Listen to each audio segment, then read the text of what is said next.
오늘 하나님의 말씀은 출애굽기 37장입니다. 1절부터 29절까지입니다. 성도 여러분, 오늘 본문은 크게 네 단락으로 나눌 수 있습니다. 먼저 1절부터 9절은 법궤와 속죄소의 제작, 그리고 10절부터 16절은 떡상의 제작이고, 그리고 17절부터 24절은 등잔대의 제작입니다. 그리고 마지막 단락인 25절부터 29절은 향단을 제작하는 이야기입니다. 먼저 1절부터 3절 보시면 보살렐이 조각목으로 궤를 만들었으니 길이가 2규빗판, 너비가 1규빗판, 높이가 1규빗판이며 순금으로 안팎을 싸고 위쪽 가장자리를 돌아가며 금태를 만들었으며 금고리 넷을 부어 만들어 네 발에 닿았으니 곧 이쪽에 두 고리요 저쪽에 두 고리이며 법궤를 만드는 그런 장면입니다. 먼저 25절과 6장은 출애굽기 25장에서 26장을 보면 성막 도면에 대한 설명에서는 그 순서가 법궤, 떡상, 등잔대가 먼저 설명된 다음에 그것을 안치할 이 막사 제작 방법이 뒤따랐습니다. 하지만 건축의 실행 기사 36장부터 해서는 막사가 먼저 지어진 뒤에 법궤를 비롯한 내부의 비품 제작이 그 뒤를 잇는 것을 볼 수가 있습니다. 이러한 차이에는 지침 기사에서는 그러니까 이론적인 순서, 아마도 신학적인 의도에 따라 순서가 정해진 반면에 이 실행 기사에서는 실제적인 이 건축 과정에 따른 순서라고 볼 수가 있습니다. 즉 먼저 집을 짓고 가구를 만들어 배치하는 것이 합리적인 순서라는 것입니다. 오늘 또 본문에 나온 속죄소는 법궤 위에 놓인 특별한 비품입니다. 속죄소 그릇들의 모양과 크기에 대해서 오늘 본문에서는 아무런 정보가 주어지지 않지만 25장에 자세하게 나와 있습니다. 또한 오늘 본문에서 법궤에 사용된 금의 총량에 대해서도 오늘 본문은 침묵하고 있습니다. 다만 좀 이따 볼 그 금 등잔대에 이 자그마한 이 부속 비품들을 포함한 것이 1달란트, 그러니까 34kg이었다는 것만 밝히고 있습니다. 실제로 속죄소의 기능적인 측면에서 이 속죄소는 매년 속죄일에 속죄가 이루어지도록 피가 뿌려지는 기물입니다. 이 날개를 단 그러니까 그룹, 그러니까 케루빔이죠. 케루빔이 양쪽을 호위하고 있었는데 하나님은 바로 그 사이에 임재하여 좌정하셨습니다. 이 법궤는 하나님이 좌정하시는 보좌 혹은 하나님의 발판 또는 발등상입니다. 출애굽기 25장을 보시면 십계명 돌판을 법궤 속에 넣은 뒤에 속죄소가 뚜껑처럼 그 위에 놓았습니다. 하나님께서는 그렇게 완성된 법궤의 중요성을 말씀해 주십니다. 그 법궤는 하나님과 이스라엘 백성이 만나는 장소입니다. 그곳에서 하나님은 자신의 백성들에게 말씀을 주시고 그리고 명령을 내리시며 또한 왕으로서 백성들을 통치하고 인도하십니다. 10절부터 12절 보도록 하겠습니다. 그가 또 조각목으로 상을 만들었으니 길이가 2규빗, 너비가 1규빗, 높이가 1규빗반이며 순금으로 싸고 위쪽 가장자리로 돌아가며 금태를 눌렀으며 그 주위에 손바닥 너비만한 턱을 만들고 그 턱 주위에 금으로 태를 만들었고 진설병, 그러니까 떡상에 대한 이야기입니다. 이 진설병 하나, 이 떡 하나는 굉장히 컸습니다. 이 떡을 여호와 하나님께 진설했으며 이것이 이스라엘을 위한 것이요 이 영원한 언약이란 말이 지금 첨부되고 있습니다. 매 안식일에 새로운 떡들을 올리고 그 물린 떡, 이전 떡들은 제사장들이 먹었습니다. 백성을 대표하는 그 떡은 일주일이 지난 것이지만 부패하지 않은 것으로 보입니다. 이 떡이 영원한 언약으로 명시된 것은 이 떡의 매우 중요한 기능을 우리에게 시사하고 있습니다. 이 안식일마다 떡을 하나님께 바친 것은 하나님 앞에서 이 언약의 식탁이 계속 진행된다는 것을 우리에게 말해주고 있습니다. 이 떡상에는 떡이 그러니까 6개씩 두 줄로 해서 12개를 놓습니다. 이것은 이스라엘의 12지파를 상징하는 것이죠. 이스라엘 12지파가 하나님과 교제를 한다는 것입니다. 그래서 백성을 대표하는 제사장이 그것을 먹습니다. 이 신약에서 이스라엘의 12지파는 바로 교회입니다. 이 12지파가 참여해서 하나님과 교제하듯이 신약에서는 교회가 예수 그리스도와 교제하고 주님과 먹고 마시는 삶을 말하는 것입니다.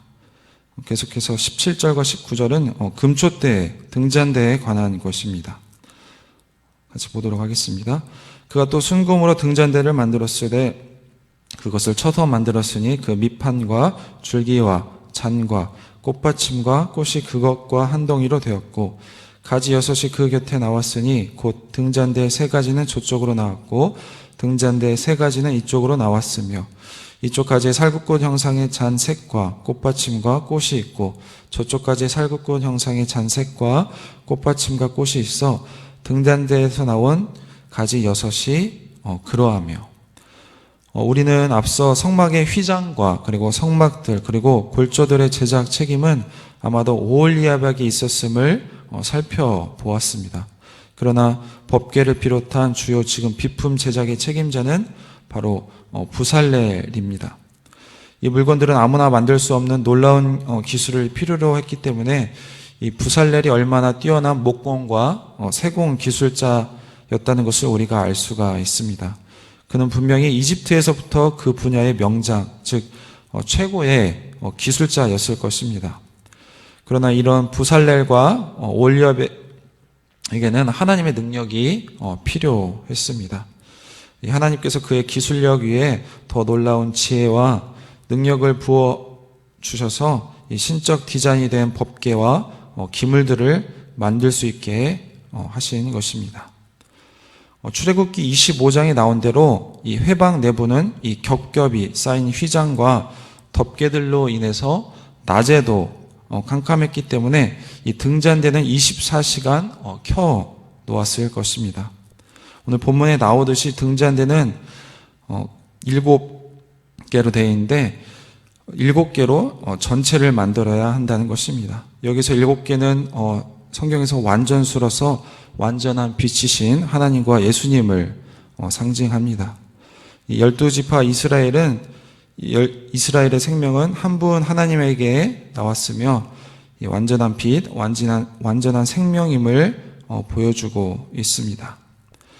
또한 배열된 7가지는 이 떡상과 성소 전체를 밝혀주듯이 이스라엘은 빛이신 하나님의 자녀로서 이 하나님의 복을 온 세상에 알리는 이 제사장 나라가 되어야 합니다. 특별히 제사장은 절대 이 불이 꺼지지 않도록 잘 간수를 해야 하듯이 이스라엘의 이 제사장적 사명은 중단 없이 진행되어야 할 것입니다. 또한 오늘 본문에서 보면은 이 등잔대의 그 형상이 이 살구꽃이라고 하는데 원래는 이제 살구꽃이 아니라 아몬드 꽃이죠. 이스라엘 사람들에게 아몬드 꽃은 밤에도 이 봉우리가 지지 않는 밤에도 깨어서 우리를 지켜주신다는 하나님을 상징하고 있으며 봄에 이스라엘에서 가장 먼저 피는 그런 깨어있는 꽃을 상징하고 있습니다. 우리를 늘 보호하시고 늘 깨어서 우리를 보호하신 하나님을 이 아몬드 꽃이 상징하는 것입니다. 계속해서 25절과 27절 보도록 하겠습니다. 그가 또 조각목으로 분향할 제단을 만들었으니 길이는 한 규빗이요 높이 또 한 규빗이라. 네모가 반듯하고 높이는 2규빗이며 그 뿔들이 제단과 연결되었으며 제단의 상면과 전후 좌우면과 그 뿔을 순금으로 싸고 주위에 금테를 둘렀고 그 테 아래 양쪽에 금고리 둘을 만들었을 때 곧 그 양쪽에 만들어 제단을 매는 쇠를 꿰게 하였으며 향단은 신학적인 측면에서는 내성소의 그 가장 중요한 비품이었다고 볼 수 있습니다. 왜냐하면 회중 전체의 죄와 제사장의 죄를 위해서 바로 거기에서 이 속죄의 피가 뿌려지기 때문입니다. 또한 29절을 보시면 거룩한 관유와 향품으로 정결한 정결한 향을 만들었으되 향을 만드는 법대로 하였더라. 그러니까 이 보여주신 양식대로 부살레는 이 분향단과 그리고 등잔대와 그리고 떡상과 법궤와 속죄소를 만들었습니다. 다만 오늘 본문에서는 등잔의 그 위치와 그 기능, 그리고 하나님께서 시내산에서 계시하신 모양대로 만들라는 이 명령, 향단의 위치와 용도 및 규제 조항들, 그리고 분향단의 속죄에 대한 내용과 그리고 기름과 향단의 상세한 이 제조법은 오늘 본문에서는 생략되어 있습니다. 하나님께서 상세하게 말씀하셨고 그 말씀대로 충실하게 만들 때 하나님의 거처로서의 자격을 얻게 되는 것입니다.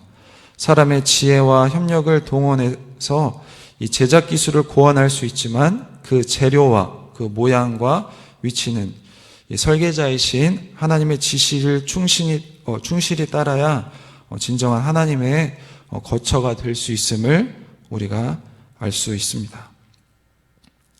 성도 여러분, 오늘 말씀은 언약궤와 속죄소와 그리고 떡상과 금촛대와 분향단을 제작하는 장면을 우리가 살펴봤습니다. 특별히 언약궤는 가로 125cm, 세로와 높이가 75cm인 크지 않은 상자입니다. 하지만 하나님의 언약과 보호, 능력, 곧 언약 백성과 함께하는 임재의 상징입니다. 새 언약에서는 성령을 통해서 하나님의 백성 가운데 실제로 함께 하십니다. 우리가 하나님이 함께 하심을 감사하는 우리 모든 성도님들이 되시길 바랍니다. 또한 속죄소는 이 하나님과 언약 백성의 만남의 장소이며 죄로 깨어진 관계를 회복하는 통로입니다. 속죄소의 이런 의미는 하나님이 예수님을 모든 일을 위한, 믿는 자를 위한 이 속죄소로 삼으심으로써 성취된 것입니다. 예수님의 십자가는 죄 용서와 하나님과 끊어진 관계의 회복의 핵심입니다. 이 언약궤와 속죄소는 언약 백성을 향한 하나님의 임재와 관계 회복을 위한 사랑의 배려입니다. 옛 언약 백성은 이 언약궤와 속죄소를 인식하며 살듯이 예수님을 믿는 자들은, 그러니까 즉 새 언약 백성이 된 우리 믿는 성도들은 이 구원의 은혜를 기억하면서 주와 함께 살아야 합니다. 이렇게 주와 함께하는 자들은 오늘 본문에 나온 대로 이 떡상의 상징이 주님과 늘 교제하는 것이듯이 늘 예수님과 먹고 마시는 삶을 살아야 할 것이며, 오늘 본문에 나온 대로 금촌대의 상징인 이 완전한 빛이신 하나님을 늘 바라보는 삶, 또한 늘 깨어서 우리를 보호하시는 이 하나님을 바라보면서 완전한 빛이신 하나님 빛 아래서 늘 우리의 죄를 살펴보고 우리를 어둠에서 빛으로 꺼내주신 것에 늘 감사하는 우리 모든 성도님들이 되시길 소망합니다. 기도하도록 하겠습니다. 하나님 감사합니다. 오늘 말씀 통화에서 성막 안에 배치할 비품들이 만들어지는 것을 보았습니다. 하나님, 법궤 언약궤를 통해서 늘 우리와 함께 하신다는 것, 그리고 속죄소를 통해서 우리 죄를 사해해 주신다는 것, 떡상을 통해서 늘 하나님과 우리가 교제를 해야 한다는 것을, 그리고 등잔대, 금촛대를 통하여서 완전한 빛이신 하나님 빛 아래서 우리의 죄를 살펴보고, 그리고 늘 깨어서 우리를 보호하시는 하나님에 대해서 배웠습니다. 이러한 말씀들을 우리가 오늘 살펴보고, 그런 부살렐이 하나님께서 말씀하신 대로 그것들을 다 지켜서 만들었던 것처럼 우리도 늘 하나님의 말씀대로 오늘 하루도 살아가는 그런 모든 성도님들이 되게 도와주시옵소서. 감사하며 예수님의 이름으로 기도했습니다. 아멘.